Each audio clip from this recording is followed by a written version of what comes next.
good evening. I'm obviously thrilled to be here, delighted and very much honored to be the last speaker in this series. From everything I've heard, it's been an extraordinarily successful series, and so it's a bit daunting to bring up the rear, and especially when somebody says best for last. I mean, well, I'll leave that to you to judge. I am taking a little bit of comfort from the first word in the title that was negotiated between me and the organizers, namely our. It's a nicely plural and inclusive pronoun, and at least we're going to be in this together. The topic, as Gordon has already said, is incredibly important and timely, and events south of the border from your perspective keep reminding us just how important they've become in the recent past. Just last Thursday, for example, a week ago, the U.S. Fish and Wildlife Service had to defend itself for having told two of its employees not to talk about climate change at upcoming international meetings on the Arctic. One expert had been invited. One expert, as I say, had been invited by the World Wildlife Fund to advise Siberian villagers on how to avoid polar bears who are shifting their migration paths as sea ice is affected by climate change. What could possibly be wrong with talking about that? According to a spokesperson for the Department of Interior, the reason was standard policy. The subject was not on the meeting's agreed upon agenda and hence could not be officially talked about.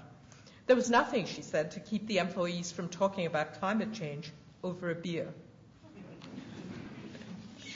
For me, as a lawyer and analyst of contemporary politics, a story like this looks ominous at the same time that it is farcical. On the one hand, it displays the increasing global integrating power of science, which can bring together Siberian villagers, environmental NGOs, government scientists, and the media in a shared respect for each other's knowledge. On the other hand, it illustrates how deeply trust in science and in scientists has eroded in even one of the world's most robust democracies. To me, this sort of story, and regrettably there are too many of them these days, indicates that the topic we address tonight is of the utmost salience.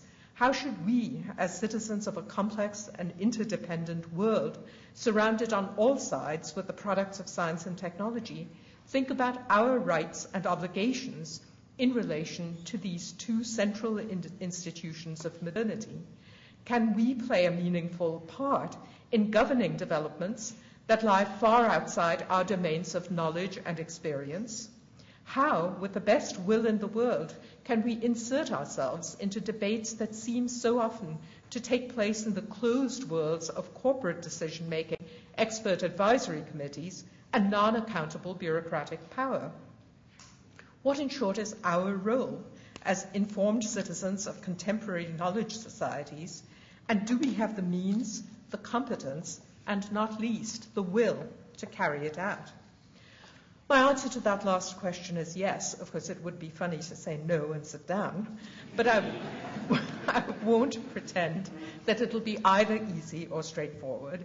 We will need to rebuild our trust in science on new, more interactive foundations, and it'll certainly require more active questioning of ourselves, our experts, and our governing institutions than we've been prepared to undertake in the recent past.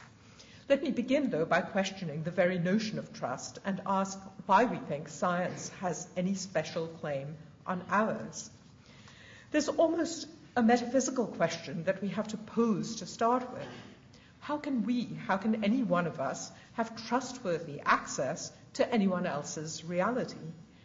Much of reality about the natural or social world comes to us infinitely mediated through complicated channels of transmission. For instance, many people in the United States today, and possibly also in this room, know almost everything they know about the risks of climate change from seeing former Vice President Al Gore's Oscar-winning film, An Inconvenient Truth. But this is a hybrid work, the combined creative vision of a talented director — I'm told that the Oscar award sits on his mantle and not on Al Gore's — an evangelical politician, and many dedicated scientific advisors.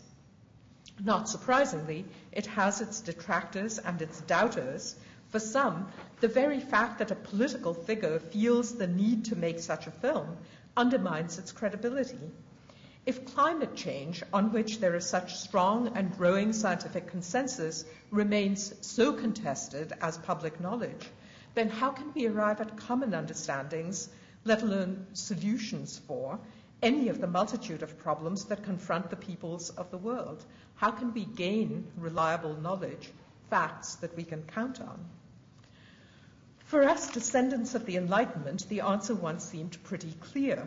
Science, by its very nature, was the prime producer of reliable knowledge. The scientific enterprise, continually validated by its technological manifestations, was thought to represent reality in ways no one could question. Science's truths were universal truths that could be universally accredited. Writing in 1966, the British physicist and science observer John Simon made science synonymous with public knowledge.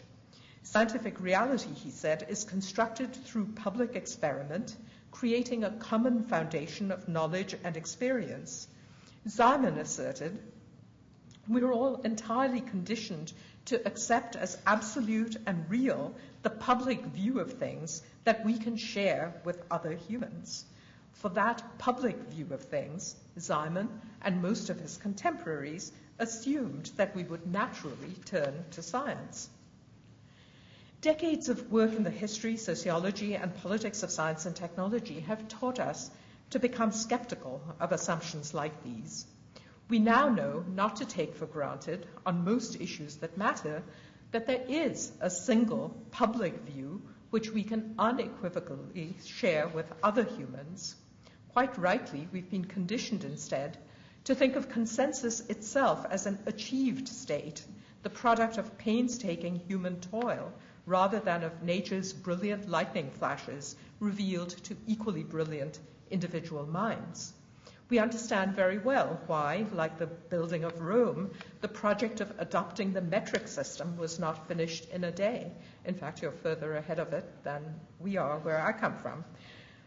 Why accounts of human evolution, race, and intelligence remain perennially contested, and why supposedly new natural phenomena, such as climate change or biodiversity, take so long to arrive at anything resembling universal acceptance. If it takes such long and arduous social work to make science believable and technology functional, then why do we still treat scientific claims as especially deserving of trust?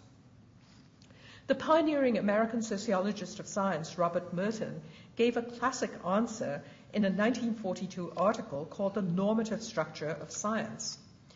Writing in a time of world war, when scientific integrity was under attack from totalitarian forces, Merton provided a ringing defense of why science is entitled to be left alone in the ivory tower. The special status of science, he argued, derives from 4 commitments which together make up the special ethos of science.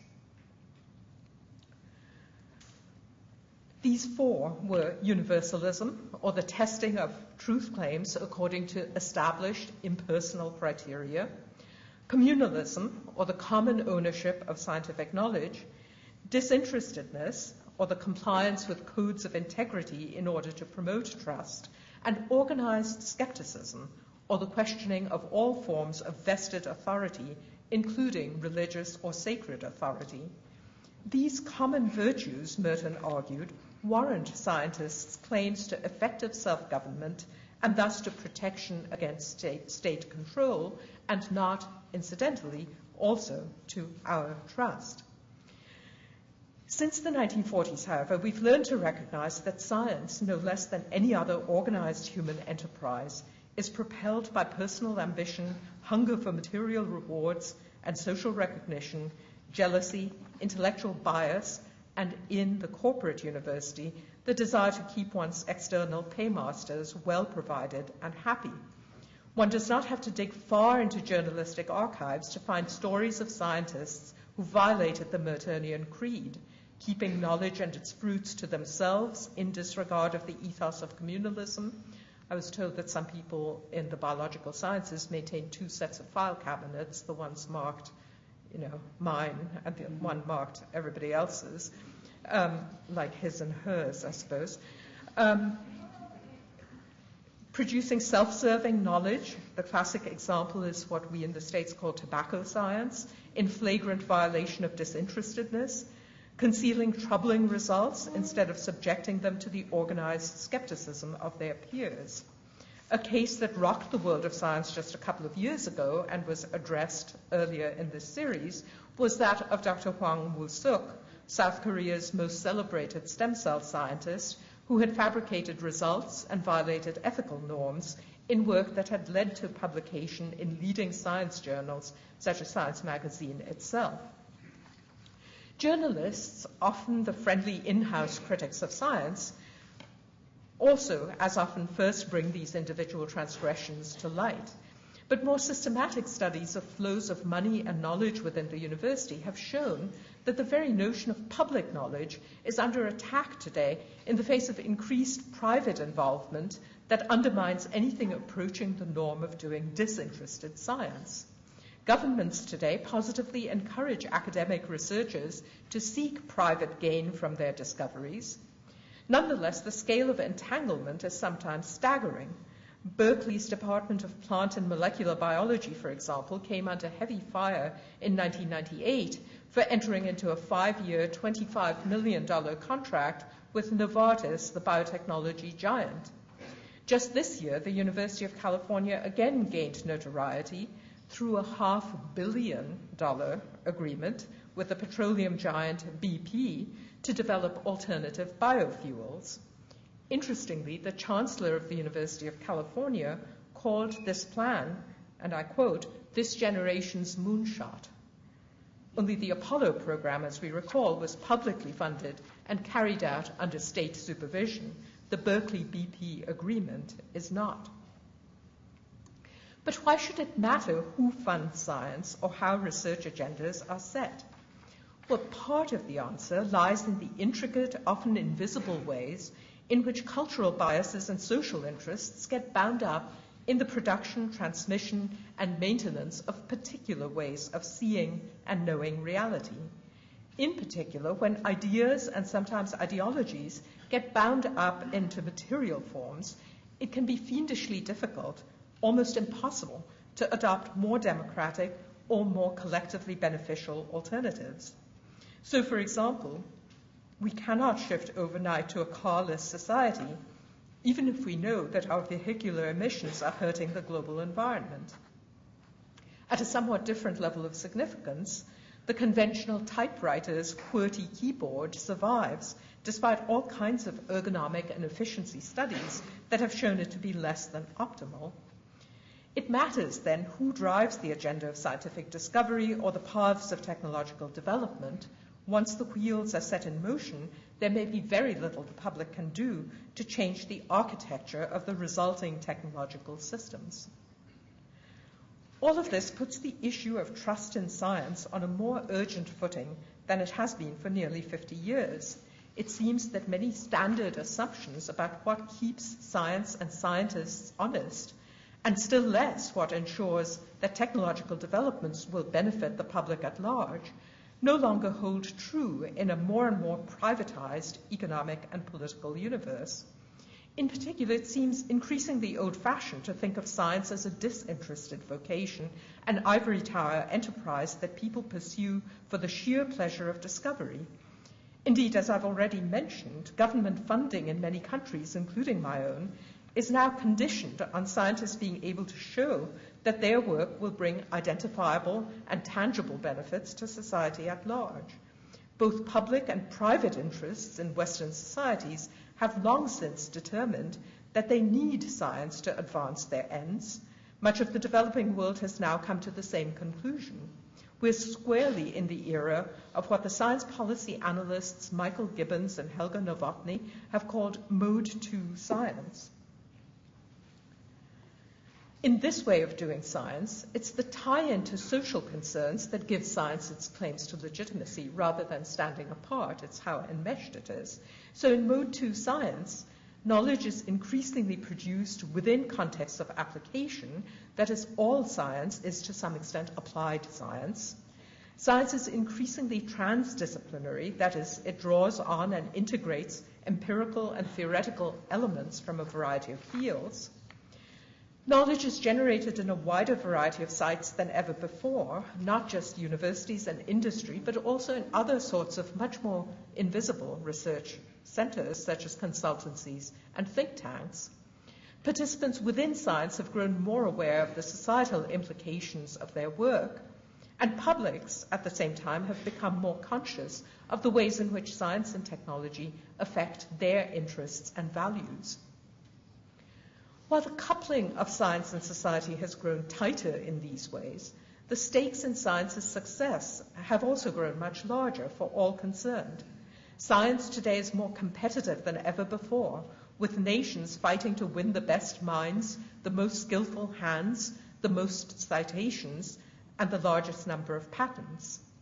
The consequences of going down wrong roads in science or technology, whether through error or deliberate deceit, can also be much more damaging than when innovation was linked to specific local conditions in small village-scale economies. Clearly, then, we live in a vastly different world from that of 1942, when the greatest threat to science seemed to be the overriding of scientific autonomy by dictatorial states. Yet it's remarkable how regularly the Miltonian ideals, especially skepticism and disinterestedness, are still invoked as the primary basis for our trust in science. These two quotations are typical. So I can't read the things on this little screen, but you can see what they are. The great thing about science is that you don't have to trust the other guy. You can always go and check his findings. And this is from a publication that represents scientists' interests in the United Kingdom. And the second quotation is taken from a government document which was in and of itself quite interesting. It was a document issued by our Office of Management and Budget, which is the economic arm of the U.S. executive branch. And it was part of an argument designed to channel all peer review of regulatory science through the OMB. So in no sense was the end result a disinterested result, but to justify it, science and peer review and how peer review keeps science honest and full of integrity was again cited. So in each of these cases, the authors point to science's internal process of skepticism and review as the chief guarantor of legitimacy, as well as a bulwark against the need for greater democratic involvement. So the first quotation is by an author who doesn't like the idea of public engagement in science and technology, thinks it's too political, and the second one is by a government agency that's trying to consolidate peer review within its own walls, and yet, they're citing science's internal process of skepticism as justification for what they want. So this is ironic, to say the least. These defenders of science are advocating a retreat to internal controls at a time when science and technology are increasingly assuming regulatory power over human lives. One justification for this position is that publics simply are not capable of governing science in our increasingly fragmented, specialized, expert-driven, and bureaucratically administered societies. Let me briefly describe the main elements of that argument before turning to the last part of my talk, in which I'll sketch a different conception of scientific citizenship, one that elaborates how we can meaningfully reassert our role in bringing science and technology into closer alignment with democratic values and aspirations. So the last 30 years have put on the science policy agenda of many Western nations a concept that looks democratic on its face, but has turned out on closer inspection to be enormously de-skilling and disempowering of ordinary citizens. This is the movement known as the public understanding of science, often designated by the rather unfortunate acronym PUS, or with the addition of technology as PUST. For decades now, it's been a major preoccupation of science and technology policymakers in the West to measure how much or how well their publics understand science and to reward efforts to increase that understanding. The American Association for the Advancement of Science, on whose board of directors I served, the leading U.S. organization devoted to representing scientists' professional interests, offers an annual award to reporters who best promote the public understanding of science and technology. In Britain in 1985, 3 leading science organizations established a committee on the public understanding of science to promote better communication of science to the public. Over a decade ago, Britain's Science Museum and Institute of Physics together established an international journal named Public Understanding of Science. Back in the US, the National Academy of Sciences maintains an office on public understanding of science, Opus this time, though not Opus Dei, whose stated mission is to foster, and I quote, to foster the mutual responsibility of scientists and the media to communicate to the public with accuracy and balance the nature of science and its processes, as well as its results. Needless to say, the subtext is the nature of science and its processes as scientists understand it, and not as STS scholars have wished to depict it. Every 2 years, the U.S. National Science Foundation publishes in its Survey of Science and Engineering Indicators a chapter, the influential Chapter 7, on public understanding of and attitudes to science and technology. Several themes consistently emerge from these wide-ranging activities. First, although science is favorably regarded by many people, PUS measurements continually demonstrate that the public doesn't know as much science as the scientific community deems desirable and even necessary. Second, this gap in knowledge and understanding is widely seen as threatening the future of science, promoting beliefs in pseudoscience and alternative medicine, undermining support for basic research, and, in the US, offering aid and comfort to proponents of creationism and other aberrant beliefs. Third, leaders of the scientific community invariably advocate improved communication in order to raise the level of scientific awareness among the public. Fourth, these claims and beliefs, in turn, are used to justify ongoing programs to monitor the uptake of scientific knowledge by publics. The NSF's survey of public attitudes is the most systematic of these efforts, but comparable surveys have also been undertaken in the European Union and a number of its member states. Let's look more closely at what the scientific community has concluded we need to know about what the public knows of science.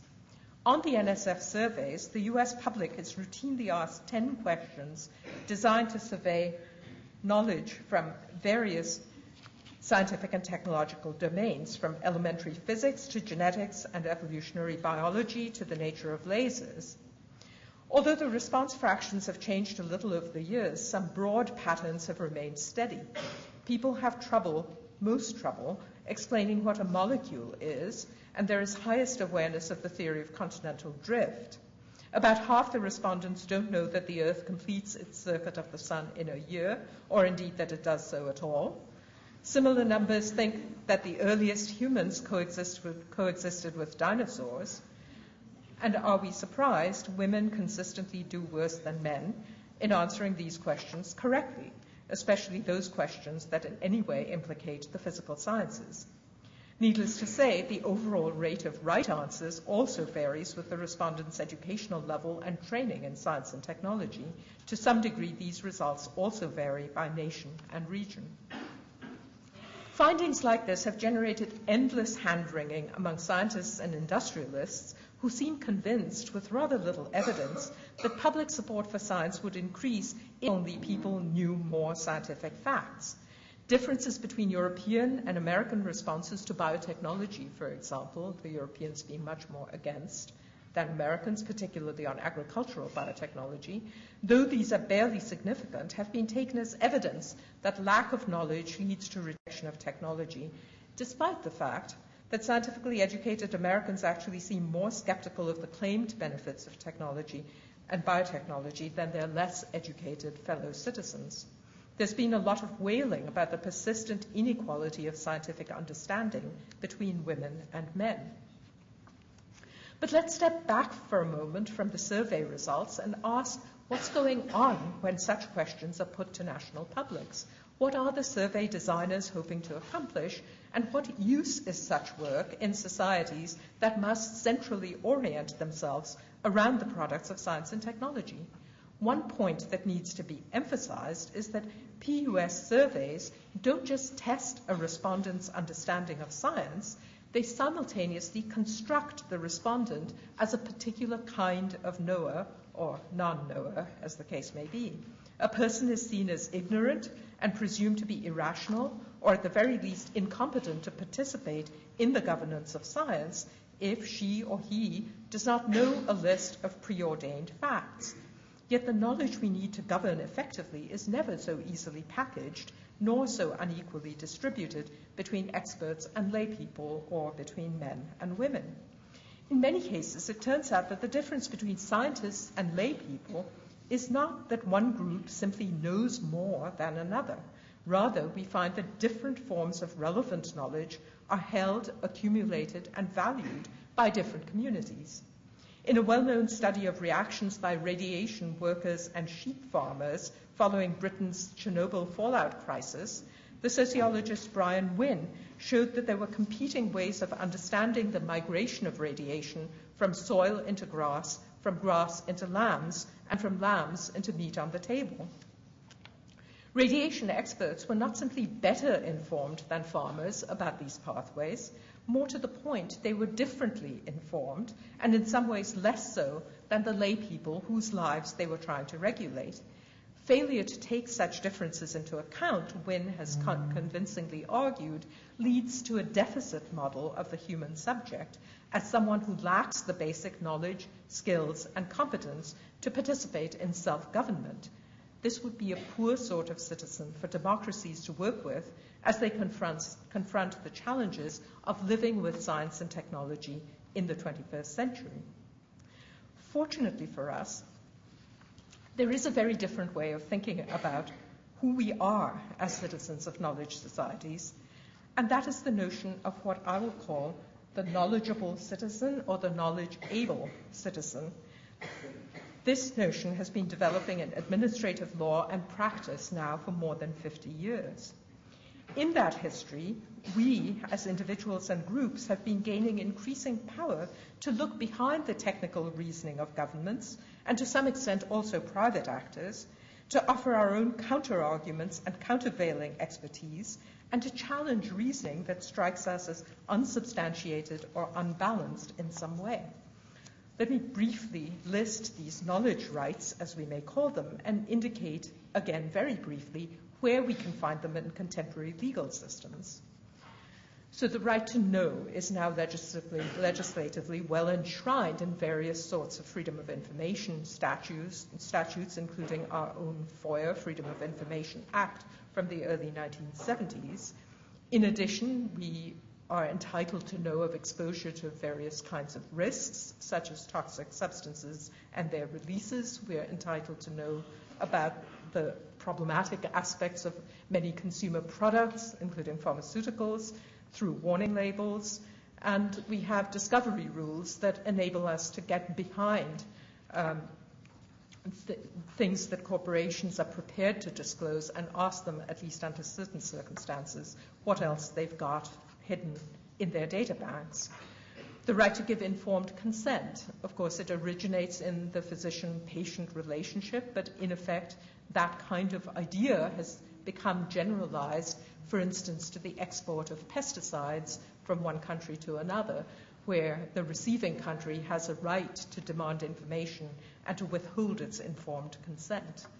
The right to demand reasons. This is in the administrative law of many countries. For America, it was the 1946 Administrative Procedure Act that built in a generalized right to ask for reasons, and then to participate and offer expertise if you have any relevant expertise, and then, terribly important, rights as well to challenge irrational decisions, and the right to appeal, at least to a second level of the court system. So taken together, these largely 20th century legal and administrative developments project a very different idea of who we are and how we should imagine our democratic responsibilities than all of the survey research on public understanding of science. Important for tonight's discussion, these provisions, which are almost as important for citizenship as are our constitutional guarantees of personal liberty, point to a very different take on trust than the PUS model. Whereas the public understanding framework presumes that we should unquestioningly take on board the eternal truths of science, the questioning citizen model that comes out of administrative law and practice presumes that good societies are based on reasoning, not facts, and that we are capable, collectively, if not alone, of holding our rulers to higher standards of reason. That capacity of citizens to detect failures of reason is something that elites in technologically advanced societies forget at their peril. What you see on this slide, by the way, how many of you have seen this picture or one like it? It's not any longer that well known. All right, what you see here may be one of the worst miscalculations ever made by a government minister in dealing with a problem of expert credibility. The principals in the scene are John Gummer, then the UK Minister of Agriculture, and as such, one of the people with frontline responsibility for assuring the safety of the food supply. With him is his little 4-year-old daughter, appropriately named Cordelia,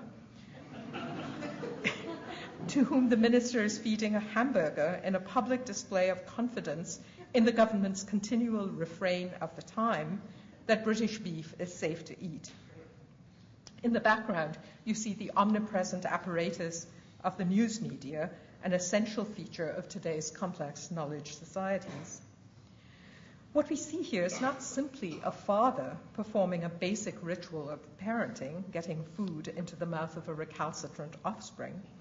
It is a performance of the British state in action. But let's see if we can read from this pictorial text some of the elements that bear on our concern with trust. We observe to begin with that trust here is embodied. The onlookers are being asked to put their faith in John Gummer for who he is and what he stands for, a responsible public servant and minister of the Crown. He expects and hopes to command trust because that's what people in his position are entitled to do. It's a form of ministerial prerogative. Second, we note Gummer's recourse to a common sense, experiential mode of establishing trust. Anyone can understand a message about food safety that is delivered by putting food into a child's mouth. Indeed, one question the news media kept popping to government officials throughout the history of Britain's mad cow crisis was whether they and their families still ate beef, British beef. Of course, they all stoutly said they did. Without too much overreading, we might also find in this scene a reenactment of Britain's classic cultural commitment to empirical proofs, that is, seeing is believing, what you see is what you get. There's a sense immanent in this picture that on issues of great public moment, it's possible for citizens to assess the facts of the matter in rather direct and commonplace ways. There's no need, as there almost surely would have been in the United States, for a mediating layer of official expertise. Of course, an interpretation like the one I'm giving you can't rest on a single picture. I only dare to read this one as I do because of years of immersion in case studies of British policy making and, importantly, equally deep immersion in cross-cultural comparisons between Britain and other countries. But tonight I don't want to push this kind of comparative cultural analysis all the way, although it holds its own fascinating rewards. Instead, I want to show how misreading or underestimating the public's capabilities can have disastrous effects on relationships of public trust. The visual text I've shown thus far from the Mad Cow episode cannot be read alone. It landed in a rich interpretive environment that politicians could only imperfectly predict or control, producing ripples of meaning in both words and images. At the level of words, many newspapers and TV accounts poked fun at Gummer's apparent desperation in trying to stage a persuasive public drama. Here's one example of the way the story was retold.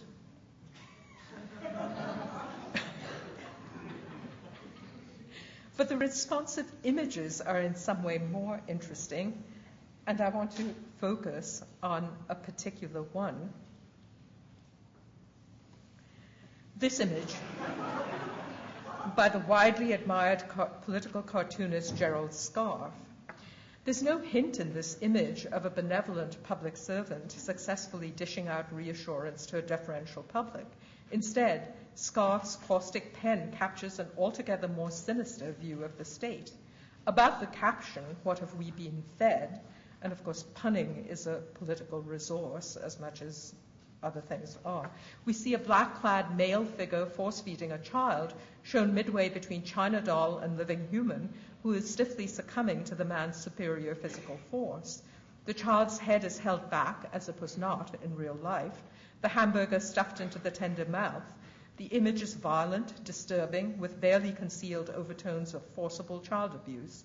No one who saw this image could have imagined a long and happy future ahead for a government that allowed itself to be thusly depicted, and its days, in fact, were numbered. In his turn, though, Scarfe should not be read alone or out of context. Both visually and in metaphoric terms, he is reaching into a deep reservoir of political critique, which in Britain has taken particular cultural forms. As an artist, Scarfe self-consciously aligns himself with the vision of Britain's great 18th century cartoonist, James Gillray, whose fluid lines and contorted figures lampooned state power in a time of growing imperial ambition. For Gillray, as for many Britons, physical gluttony was a metaphor for political gluttony, for political excess and the gluttony of power. In numerous cartoons, Gillray captured political actors and events through the lens of unchecked appetite. In this famous cartoon, for instance, entitled "A Voluptuary Under the Horrors of Digestion," graceful lines and pretty muted colors belie the viciously accurate portrayal of the future George IV in a state of gross relaxation, picking his teeth after a massive meal. In another well-known image, Monstrous Craws at a new coalition feast. The theme again is the Prince of Wales's uncontrolled appetite and dissipation, with his parents, the King and Queen, shown pathetically participating in a notorious parliamentary buyout of their son's enormous debts. The locus of power has shifted in Britain since Gillray's time, and the situations in which rulers are called to account for their performance have altered almost beyond recognition. In particular, expertise, its construction, public manifestation, and defense were not matters of as urgent state concern in the 18th century. Today, those issues are ubiquitous and urgent. The elements that make up a nation's political imagination, however, arguably remain more constant over time. In a culture built on roast beef, a hamburger is never merely a sandwich. As Edmund Burke observed in 1770, speaking of the restive colonies in America, when men imagine that their food is only a cover for poison, and when they neither love nor trust the hand that serves it, it is not the name of the roast beef of old England that will persuade them to sit down to the table that is spread for them. Poor John Gummer, uncritically reared in an insulated tradition of public service, he did not realize soon enough that embodying the state can be risky business.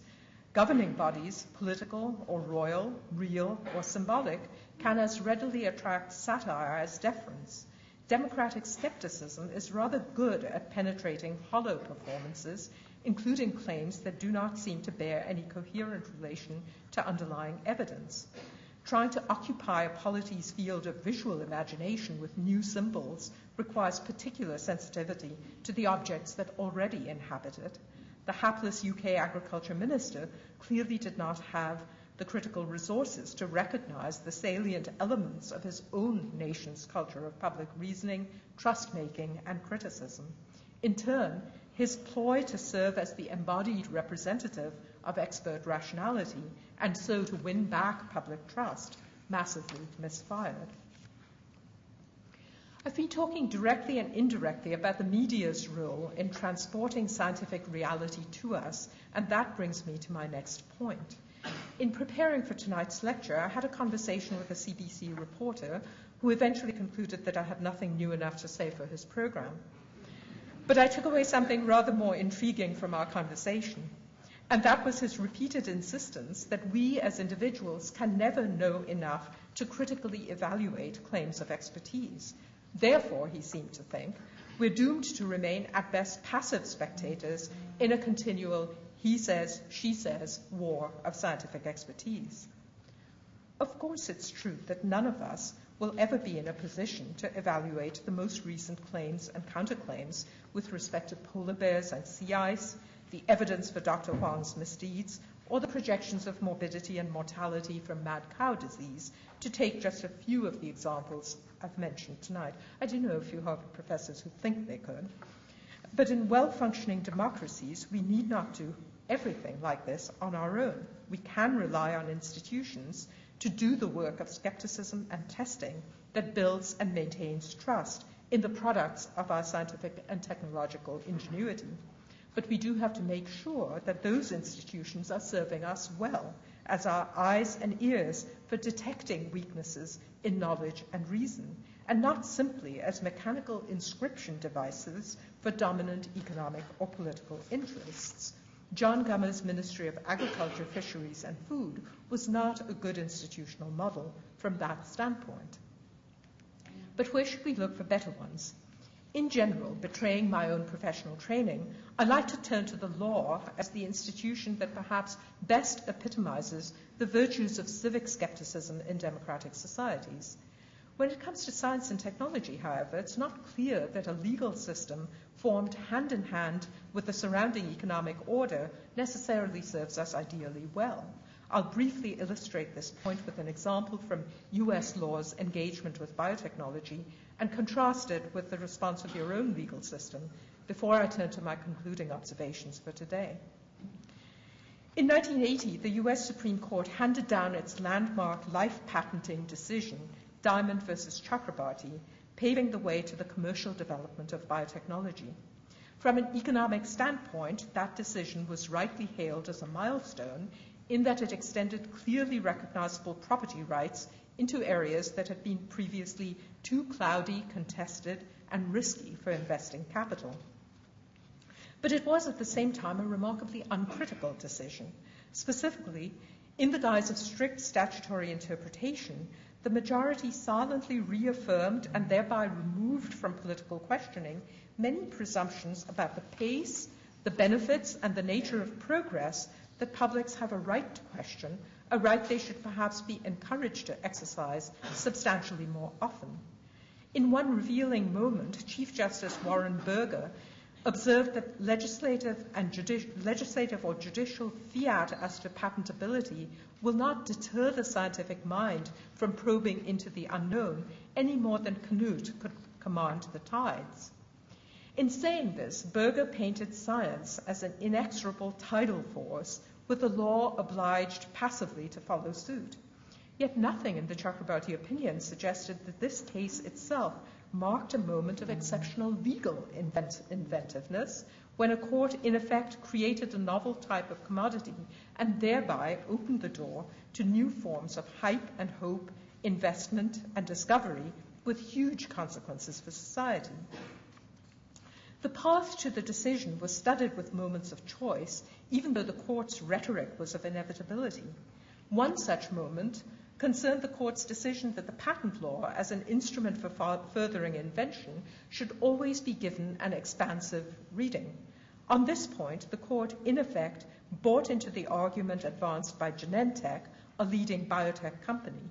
From the start, Genentech touted the values of exploration and advancement with language like this: the patent system seeks not to catalog the past, but rather to compass the future. Genentech backed up such statements with evidence from legislative history. Quoting congressional committee reports accompanying the law's 1952 reenactment, Genentech observed that, quote, patent laws are written in large and prospective terms so as to include anything under the sun that is made by man. This formulation proved influential with the Supreme Court. Justice Berger sustained the widest possible application of the law with a quotation from Thomas Jefferson, the author of the original American patent statute. Ingenuity should receive a liberal encouragement, and he incorporated into his opinion the same bit of 1952 legislative history that Genentech had chosen to focus on, namely that the patent system should cover anything under the sun that is made by man. A second moment of choice was the court's decision to defer to the will of Congress by not requiring the legislature to consider the matter anew. Once again, this was a theme Genentech had articulated in its amicus brief or friend of the court brief, asserting that it was up to the legislature, not the courts, to decide what to include in or exclude from the broad compass of patentability. The Supreme Court agreed that restrictions on patenting, if there were to be any, had to come from Congress. Courts were institutionally incapable of making the right sorts of judgments. Any attempt to put the brakes on innovation would be fruitless anyway, because, as I noted earlier, legislative or judicial fiat will not deter the scientific mind from probing into the unknown any more than Canute could command the tides. Even this classic metaphor of helplessness was not the court's own. In its brief, Genentech had written that it was not for the court, quote, to attempt, like King Canute, to command the tide of technological development. For the Chakrabarti majority, then, the mandate of the patent law was entirely clear. It was to further innovation by granting patents for anything that was a product of human ingenuity. All the relevant lines, legal, metaphysical, institutional, were bright lines admitting of no ambiguity. In particular, there was no question whether an object for which a patent was sought existed in nature or was the work of human hands. Anything on the non-human side of the boundary deserved a patent in accordance with the broad purposes of the law. Limiting patentability, hence limiting the circulation of inventions, was the step that required justification, and courts moreover lacked the institutional capacity to carve out exceptions. If there were slippery slopes and special dangers inherent in patenting life, these were matters that only lawmakers could competently address.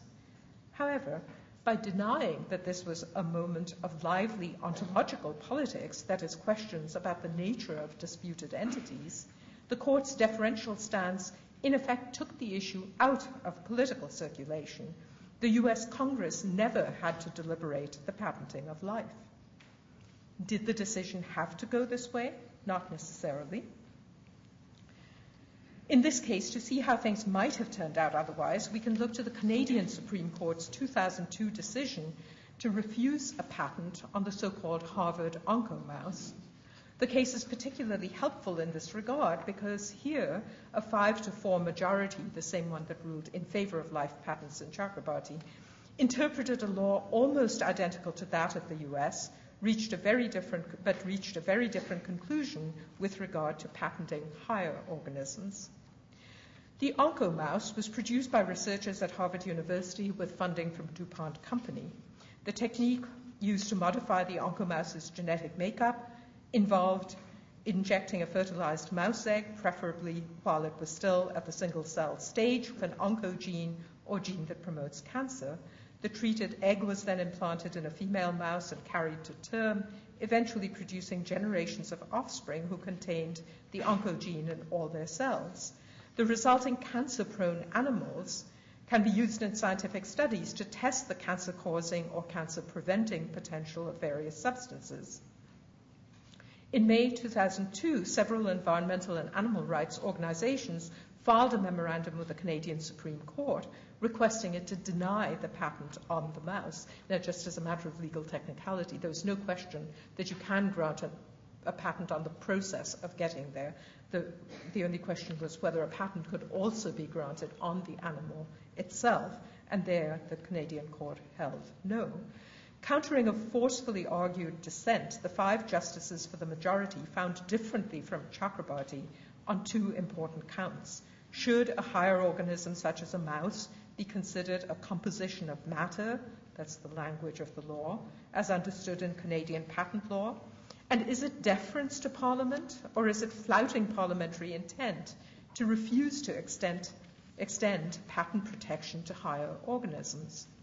On the first issue, the court concluded that composition of matter is too restrictive a term to encompass something so complex as a living animal, and that altering one gene in an animal's genome is not in any case equivalent to producing an entirely new composition. Here is a holding directly contradictory to the American view. Justice Michel Bassarache, writing for the majority, issued a ringing statement against genetic reductionism.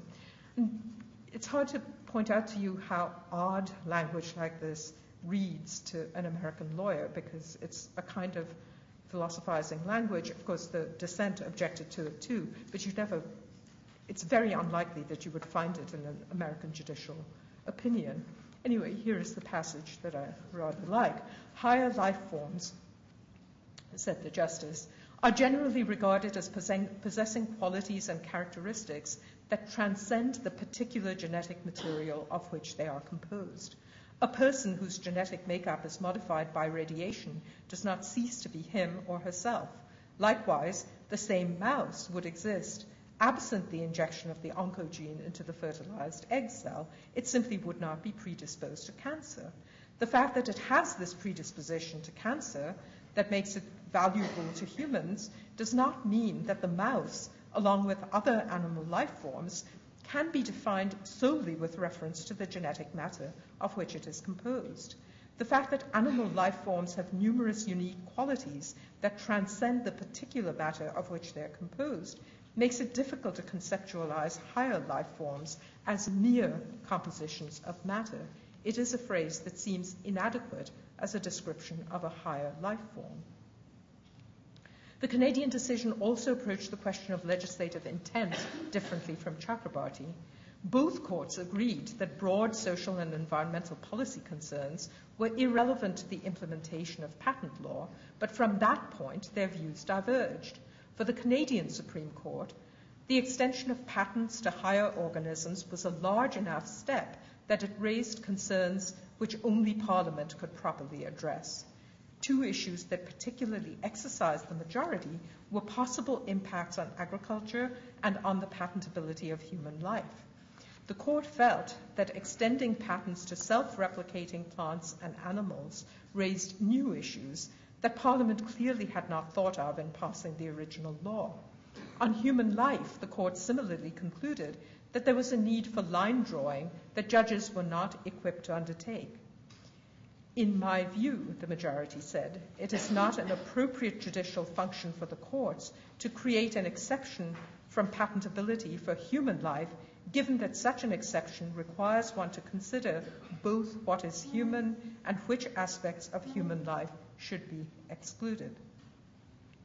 Thus, while both courts professed to defer to the legislature, the U.S. court stretched the existing law to cover the new case, rendering new legislative debate unnecessary. The Canadian court preferred to let the legislature have renewed say in an area it saw as raising questions that were morally and politically perplexing. One decision closely tracked industry's position and opened economic doorways while closing down democratic ones. The other decision took the opposite course. Which judgment should we prefer from the standpoint of generating public trust? It's time now to sum up both my talk and with it this challenging and timely series. It's become something of a fashion lately to attribute all the problems of democratic societies to breakdowns in trust, and perhaps nowhere more so than in matters relating to the role of science and technology in society. Since science is thought to be intrinsically deserving of trust, how can one explain aberrations like the Bush administration's disregard for climate change, the persistence of creationism as a dogma, the refusal of British mothers to accept MMR vaccine, the South African president's known reluctance to accept the viral cause of AIDS, except by positing a radical breakdown in trust? Many consequences follow from this diagnosis, not least the theory that mistrust is born of ignorance and illiteracy, especially ignorance of science.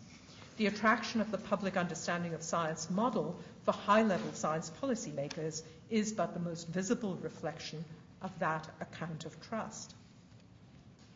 Against that conventional wisdom, I've advanced an alternative argument grounded in a different conception of us as citizens of knowledge societies. Stemming from law and policy, that view is of us as knowledge-able individuals and collectives who are capable, and indeed who have positive rights and obligations, to hold our experts and our ruling institutions to high standards of public reasoning. As we seek to exercise those rights, we should remember that no institutions, no matter how authoritative, are immune to failures of critical vision. The propensity to buy into dominant myths of scientific and technological progress is widely diffused throughout society, in courts, in parliaments, and in executive agencies. Our role, finally, is to make sure that neither we nor they fall comfortably back into patterns of passive acceptance and apathy. In one of Hans Christian Andersen's immortal fables, here illustrated by Edmund Dulac in a well-known illustration, the emperor and his courtiers, perhaps a parable for modern governments and their experts, are bound together in a community of mutual trust and esteem, their eyes so attuned to seeing things the same way that they can no longer see the evidence of their own senses. But it is the skeptical child, ignorant perhaps of the rituals and reasons of state, who sees things most clearly and who has the last laugh. Thank you for your attention.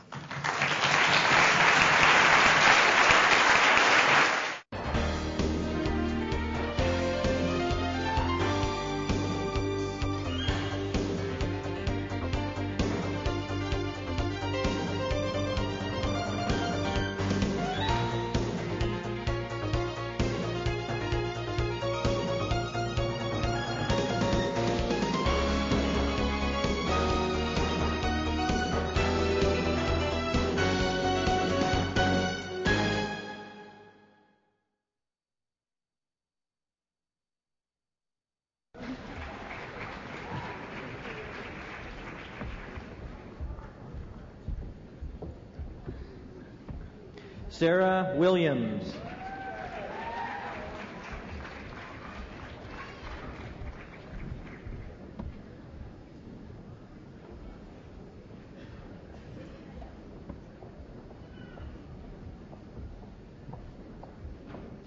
Mr. Chancellor, I have the honour to present to you for the degree of Bachelor of Applied Science in Radiography those students whose names shall be announced individually and whose qualifications for this degree have been approved by the Senate.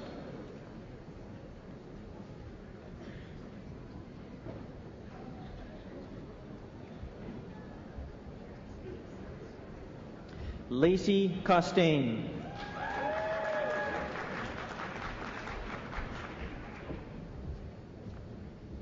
Tanya Diane McKay.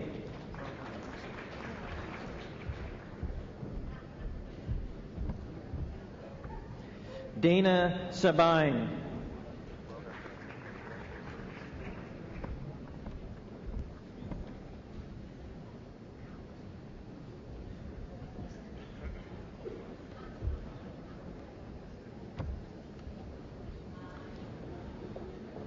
Mr. Chancellor, I have the honor to present to you for the degree of Doctor of Veterinary Medicine those students whose names shall be announced individually and whose qualifications for this degree have been approved by the Senate.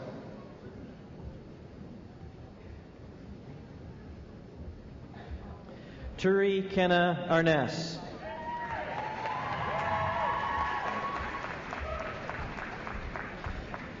Dr. Michelle Bolin Allen.